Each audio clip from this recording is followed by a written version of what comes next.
5. The Father's supreme rule. In his contact with the post-Havona creations, the Universal Father does not exercise his infinite power and final authority by direct transmittal, but rather through his sons and their subordinate personalities. And God does all this of his own free will. Any and all powers delegated, if occasion should arise, if it should become the choice of the divine mind, could be exercised direct. But as a rule, such action only takes place as a result of the failure of the delegated personality to fulfill the divine trust. At such times, and in the face of such default, and within the limits of the reservation of divine power and potential, the Father does act independently, and in accordance with the mandates of his own choice, and that choice is always one of unfailing perfection and infinite wisdom.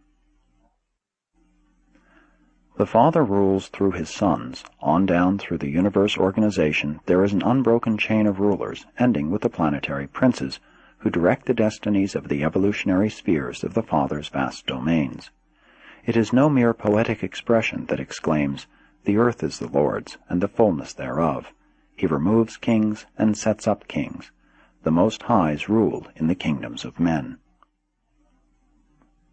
In the affairs of men's hearts, the Universal Father may not always have his way, but in the conduct and destiny of a planet, the divine plan prevails, the eternal purpose of wisdom and love triumphs. Said Jesus, "My Father who gave them to me is greater than all, and no one is able to pluck them out of my Father's hand." As you glimpse the manifold workings and view the staggering immensity of God's well-nigh limitless creation, you may falter in your concept of his primacy, but you should not fail to accept him as securely and everlastingly enthroned at the paradise center of all things, and as the beneficent Father of all intelligent beings. There is but one God and Father of all, who is above all and in all, and he is before all things, and in him all things consist. The uncertainties of life and the vicissitudes of existence do not in any manner contradict the concept of the universal sovereignty of God. All evolutionary creature life is beset by certain inevitabilities. Consider the following. 1. Is courage, strength of character, desirable? Then must man be reared in an environment which necessitates grappling with hardships and reacting to disappointments. 2.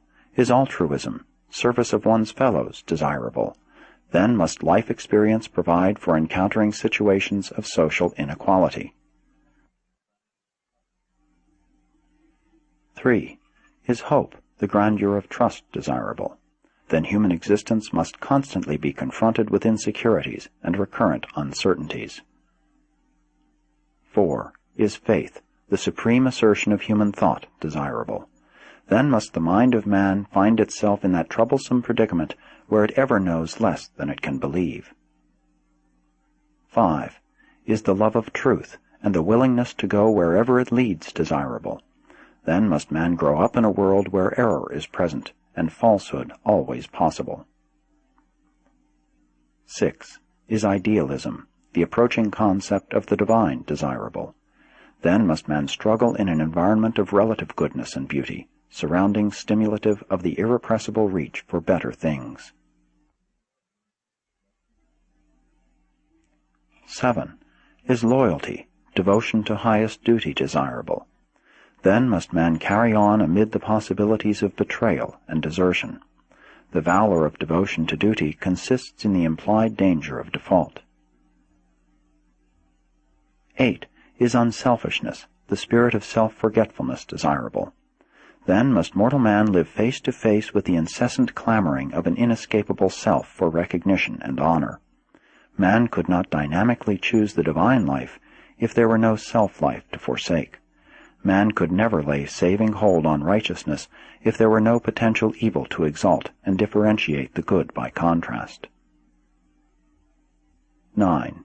Is pleasure, the satisfaction of happiness, desirable? Then must man live in a world where the alternative of pain and the likelihood of suffering are ever-present experiential possibilities. Throughout the universe, every unit is regarded as a part of the whole. Survival of the part is dependent on cooperation with the plan and purpose of the whole, the wholehearted desire and perfect willingness to do the Father's divine will. The only evolutionary world without error, the possibility of unwise judgment, would be a world without free intelligence. In the Havona universe, there are 1 billion perfect worlds with their perfect inhabitants, but evolving man must be fallible if he is to be free. Free and inexperienced intelligence cannot possibly at first be uniformly wise. The possibility of mistaken judgment, evil, becomes sin only when the human will consciously endorses and knowingly embraces a deliberate, immoral judgment. The full appreciation of truth, beauty, and goodness is inherent in the perfection of the divine universe. The inhabitants of the Havona worlds do not require the potential of relative value levels as a choice stimulus. Such perfect beings are able to identify and choose the good in the absence of all contrastive and thought-compelling moral situations. But all such perfect beings are, in moral nature and spiritual status, what they are by virtue of the fact of existence. They have experientially earned advancement only within their inherent status. Mortal man earns even his status as an ascension candidate by his own faith and hope. Everything divine which the human mind grasps and the human soul acquires is an experiential attainment. It is a reality of personal experience and is therefore a unique possession, in contrast to the inherent goodness and righteousness of the inerrant personalities of Havona. The creatures of Havona are naturally brave, but they are not courageous in the human sense. They are innately kind and considerate, but hardly altruistic in the human way. They are expectant of a pleasant future, but not hopeful in the exquisite manner of the trusting mortal of the uncertain evolutionary spheres.